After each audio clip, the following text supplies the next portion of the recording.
Hello friends, welcome to my channel. I hope आप सब खुश होंगे, मस्त होंगे और आपके लव वंस भी खुश होंगे, मस्त होंगे। माय डियर फ्रेंड, जैसा कि आप सब जानते हैं, महाकुंभ मेले का आयोजन हो चुका है। दूर दूर से हमारे साधु सन्यासी तपस्वी जो हमारे साधु महात्मा हैं, उन सभी का समागम महाकुंभ मेले में हो चुका है।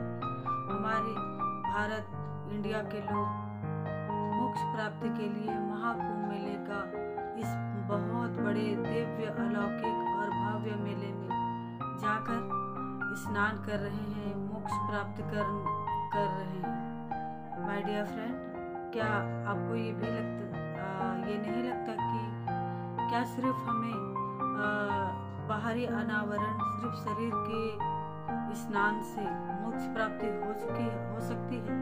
क्या आपके मन में भी ये ख्याल आया है? क्या आपने भी कभी सोचा है कि कई सालों से हम मोक्ष प्राप्ति के लिए ये स्नान करते आ रहे हैं? क्या इस पुण्य पावन अवसर का हम सही मायने में फ़ायदा उठा पा रहे हैं? क्या इसको अपने जीवन में सम्मिलित कर पा रहे हैं? सही मायने में महाकुंभ मेले का मतलब क्या है? माय डियर फ्रेंड, सही मायने में इसका मतलब ये है कि सिर्फ शरीर का ही नहीं, आत्मा को पुण्य करने का, तृप्त करने का और इसको आत्मा के शुद्धिकरण का यही सही समय होता है। माय डियर फ्रेंड, हम सिर्फ बाहरी अनावरण, अपने शरीर का स्नान करके ही ये समझते हैं कि हमने महाकुंभ मेले का दिव्य स्नान कर लिया है और हमें हमारे सारे बुरे कर्मों से मुक्ति मिल जाएगी। पर माय डियर फ्रेंड, हम कभी अपने अंदर झांक के देखते ही नहीं हैं। जब तक हमारे अंदर नाना प्रकार की कलयुगी बीमारियां हैं, घृणा है, द्वेष है, जलन है, अहंकार है, छोटी से छोटी चीज़ों से लेके बड़ी से बड़ी चीज़ों तक के लिए हमें अपना अहंकार हाईएस्ट पे मिलता है, लेकिन हम कभी अपने अंदर झांकने की कोशिश ही नहीं करते। हमारे अंदर कितनी प्रकार की ये सब बीमारियां हैं, नकारात्मक विचार है, निगेटिव एनर्जी है, ये हम कभी अपने अंदर झांकने की कोशिश ही नहीं करते। जब तक हम अपने आत्मा की शुद्धि के लिए ये सारे अवगुणों का त्याग नहीं करते, तब तक सिर्फ स्नान करके हमें मोक्ष की प्राप्ति नहीं हो सकती। मोक्ष की प्राप्ति करने के लिए ही हमें अपने जीवन को इस धरती पर, इस शरीर में रहते हुए बहुत अच्छे परमात्मा के सद्गुणों को अपने अंदर लाना पड़ेगा, धारण करना पड़ेगा, तब जाके हमें सही मायने में मोक्ष की प्राप्ति हो सकती है। हम हमेशा ये सोचते हैं कि जितना ज़्यादा हम पूजा पाठ करेंगे, ध्यान करेंगे, तीर्थ स्थानों में जाकर स्नान करेंगे, तीर्थ स्थानों में हम जितना ज़्यादा जाएंगे, उतना ही ज़्यादा हमें अच्छे पुण्य की प्राप्ति होगी और हमें मोक्ष की प्राप्ति होगी। पर माय डियर फ्रेंड, ऐसा नहीं है। मोक्ष की प्राप्ति आप अपने उच्च कर्मों से ही कर सकते हैं। अगर हमारे कर्म अच्छे नहीं हैं तो हम कितना भी स्नान कर ले, जप तप कर ले, कितने ही तीर्थ स्थानों पे जाके अपना जो भी मन्नतें वगैरह है वो सब रख ले, लेकिन हम मोक्ष को प्राप्त नहीं कर सकते। 1% भी अगर हमने अपने आचरण पे, अपने व्यवहार पे बदलाव करने की कोशिश की, हर किसी के साथ समान भाव रखने की कोशिश की, अपने कर्मों को अच्छे सुधारने की कोशिश करी, तभी हम जाके सही मायने में मोक्ष को प्राप्त कर पाएंगे। मोक्ष को प्राप्त करना बहुत ही मुश्किल काम है। अगर ये सिर्फ स्नान करने से हो जाता तो कलयुग आज इतना भयानक नहीं होता जैसा हम अपने आसपास देख रहे हैं।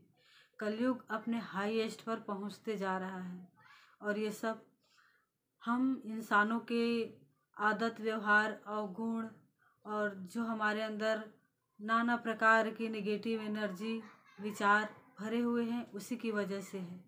जब तक ये विचार समाप्त नहीं होंगे तब तक हमें मोक्ष प्राप्त तो हो ही नहीं सकता। इसलिए हमें जितना हो सके अपने अवगुणों पे ध्यान देना पड़ेगा, तभी हमारे विचार सही हो पाएंगे। बहुत कोशिश करने के बावजूद भी जब सही वक्त आता है तब हम अपने जो अच्छे विचार होते हैं उसको अपने कर्मों में ला नहीं पाते। हमें ऐसा लगता है कि हम हमेशा राइट है, सामने वाले रॉन्ग हैं, इसीलिए हम हर चीज़ पे दूसरों को जज करते रहते हैं और इस चक्कर में हमसे न जाने कितने ही प्रकार की ऐसे गलत कर्म हो जाते हैं जो जाने अनजाने में हमारे खराब कर्मों का कारण बनते हैं। माय डियर फ्रेंड, हम और आप आज से ही प्रतिज्ञा लेते हैं कि हम कम से कम अभी इस साल 2025 में अपने 1-2 गुणों को ही तो कम से कम समाप्त जरूर कर देंगे। इस महापुण्य मेले में सचमुच इस स्नान का फ़ायदा उठाने के लिए हमें अपने गुणों का त्याग करना पड़ेगा। हमें अपने वाणी में ऐसी कोई शब्द का उपयोग नहीं करने चाहिए जिससे किसी का मन को तकलीफ़ हो। हमें ऐसा कोई कर्म नहीं करना चाहिए जिससे किसी को दुख पहुँचे, किसी को ठेस पहुँचे, हमारी बातों से किसी को दुख हो, ऐसी बातें नहीं करनी चाहिए।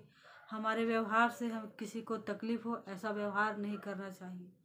जब सबसे सार्थक तरीका यही है कि हम अपने गुणों का आकलन, उस पे हमारे मन में क्या चल रहा है उसका ध्यान हम खुद रखें, तभी जाके सही मायने में हम इस दिव्य कुंभ मेले का सही ढंग से फ़ायदा उठा पाएंगे। माय डियर फ्रेंड, अगर आप भी सच में मोक्ष प्राप्त करना चाहते हैं तो उस परम पिता परमात्मा की अच्छे गुणों को धारण करें, अपनी ज़िंदगी में शामिल करें, अपने व्यवहार में अमल में लाएं, तभी जाके हम सही मायने में कुंभ मेले का जो सही मतलब है उसको सार्थक कर पाएंगे, अपने जीवन को धन्य कर पाएंगे और अपने कर्मों को अच्छा करके हम मोक्ष को प्राप्त कर पाएंगे। माय डियर फ्रेंड, अगर आप मेरे विचार से सहमत हैं तो मेरे वीडियो को लाइक और सब्सक्राइब ज़रूर कीजिए। Thank you.